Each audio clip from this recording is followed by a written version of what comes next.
If I had a nickel for every time someone in a vest with a clipboard tried to make my life harder, I'd be, well, probably just a couple bucks richer, but man, I'd still be annoyed. Here's how it went down. Picture me just trying to start my day like any other rolling, slowed down valley road, coffee not even finished yet, and bam, there it was, a barricade, smack dab in the middle of the only road I use, like a big orange exclamation mark telling me, "Not today, pal." No warning, no heads up, just plastic and attitude. I gotta admit, my first thought was, you've gotta be kidding me. The second was, this is exactly the kind of stunt Karen would pull. And sure enough, there she was. If you've ever met someone who lives for a little too much power, you know the type. She stood there, chin up, clipboard tight, watching me like she'd been practicing this pose in her bathroom mirror for weeks. I cracked the window, caught a whiff of sage on the air, and asked her what happened. She didn't blink. Just shot back. "It's private now." "Why, Zulette?" No explanation. No notice. Not even a work crew in sight. Just her, acting like she could bend the land to her will because she happened to have a laminated badge and a clipboard. It was almost impressive, if it wasn't so irritating. I felt that knot in my gut tighten a notch. See, Valley Road isn't just a road to me. It's my access, my connection to the rest of the world. I knew there was a recorded easement. Hell, I've read the paperwork more times than I care to admit, especially after years of construction work and dealing with property disputes. So I mentioned it. I told her about the easement. She didn't even argue. Just looked away, quick, like I'd brought up something she'd hoped I'd forgotten. That right there told me all I needed to know. She wasn't confused. She was counting on nobody calling her bluff. Now, you'd think at this point I'd just go off, right? Yell, make a scene. That's what she wanted. I could see it in the way she squared her shoulders, ready for a fight she could write up as another violation. But instead, I kept it steady.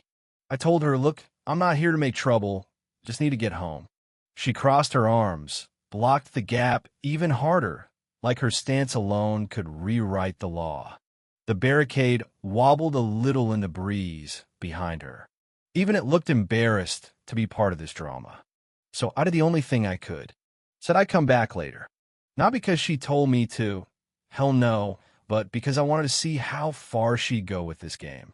As I backed up, I caught her watching me, and that look, man, half smug, half nervous. That's when it hit me. She had no idea how this would play out. She was hoping I didn't either. Driving home, frustration knotted tighter in my chest. It's funny how you can take access for granted.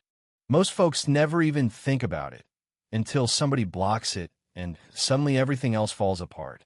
You can't get deliveries, you can't call for help, you can't do squat. About halfway home, a cold thought crept in. If Karen would go this far, broad daylight and all, what was she willing to do behind the scenes? That little twist of doubt stuck with me. By the time I parked, I knew ignoring this wasn't an option. I just sat there a minute, staring at my hands on the wheel. I didn't know how big this fight would get, but I knew I was in it now. People don't put up barricades for fun. There's always a plan, good or bad, and plans leave trails. I looked back at that stretch of road, sunlight turning dust into gold. This was my home, my road. I wasn't backing off. You ever notice how some people get drunk on a little power? That smirk she gave me, private now, like she expected the sky to open up and applaud her. I've seen it before. Someone finds a loophole or thinks they've got backup, and suddenly they're the sheriff of all things. I've been on this road for years. It had been open since before most of these folks even lived here. It would stay open if I had anything to say about it. The funny part? I didn't ask to be the one wrestling with HOA politics. I just happened to know the rules. That's what happens when you spend enough time fixing other people's messes in small site construction. You learn the basics like access rights, recorded, steady, can't be wiped away by a meeting and a fancy memo. So when word started to spread, I got the calls. Quick text first, then a neighbor or two asking what I plan to do. I'm not the loudest person around, but people trust I'll read the fine print and keep a cool head. That trust has weight. Standing in my kitchen, stirring coffee, I caught myself replaying Karen's smirk. It didn't look like someone following orders. It looked like someone who thought she found a shortcut to being in charge. If she really thought she could close down a shared road, either she had backup, or she was betting nobody would challenge her. I looked out the window at the tree line, swaying in the breeze, and thought back to all the proper road closures I'd seen. Notices, safety tape, real reasons. None of that here. Just a barricade and a bold claim. When something lacks structure, it usually lacks authority. But here's where things started to turn.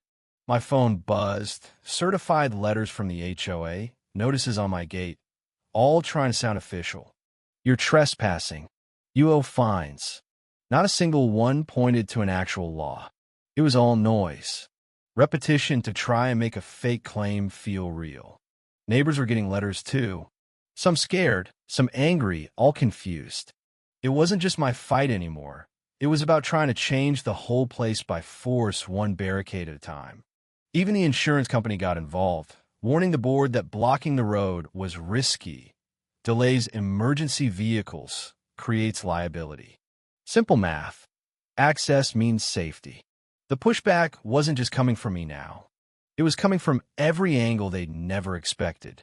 And when I started stacking up documents, photos, letters, county maps, my confidence built one page at a time. Funny thing, paperwork. Most folks hate it, but when it matters, it's your best defense. I kept everything. I sent certified letters back to the board, polite, direct, asking what gave them the right to block a recorded easement. The silence I got in return spoke louder than any threat. I met with a local attorney, laid out my folder. He looked at the easement map, nodded, and told me straight. They have no authority to do what they're doing. HOAs can maintain a road, sure. They can't block legal access. Only a judge can do that. You want to know the turning point? The day I called the sheriff. The barricade was back, Karen at her post, playing queen of the gravel. I didn't yell. I just called it in. Sheriff shows up, gives Karen one look, listens to her spiel, then tells her flat, "You can't block recorded access, ma'am." Just like that. She moved the barricade, face burning. The sound it made scraping over the gravel, almost musical. After that, things moved fast. The county reviewed my documents, issued an order, no barriers until a hearing. Insurance companies started breathing down the board's neck. The barricades vanished like they'd never been there. Road open, facts steady, nerves settling across the neighborhood. The hearing came. The county had my whole folder, photos, letters, the works. The HOA board sat stiff, eyes darting. Karen stared at her clipboard, but even that couldn't help her. County said it plain, access cannot be blocked. Finis imbaluth. Costs reimbursed. The relief on some neighbors' faces, folks who'd been too scared to speak up, was worth every minute of paperwork. Afterward, the HOA updated the rules to match the county's, almost word for word. No more surprise barricades. No more midnight notices. They even had the road graded and leveled. First time in months, it didn't rattle my truck's fillings loose. When I drove down that stretch, windows down, gravel humming, I felt something settle.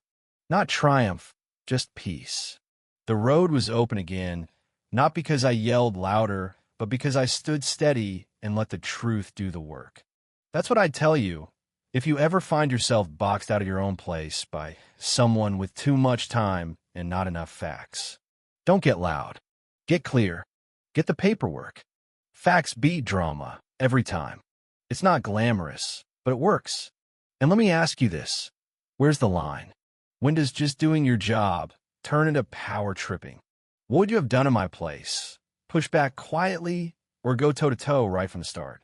Drop a comment. Share your story if you've ever tangled with an HOA or someone trying to claim more power than they really have.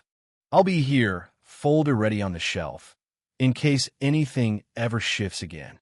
And trust me, with neighbors and property lines, there's always another chapter waiting.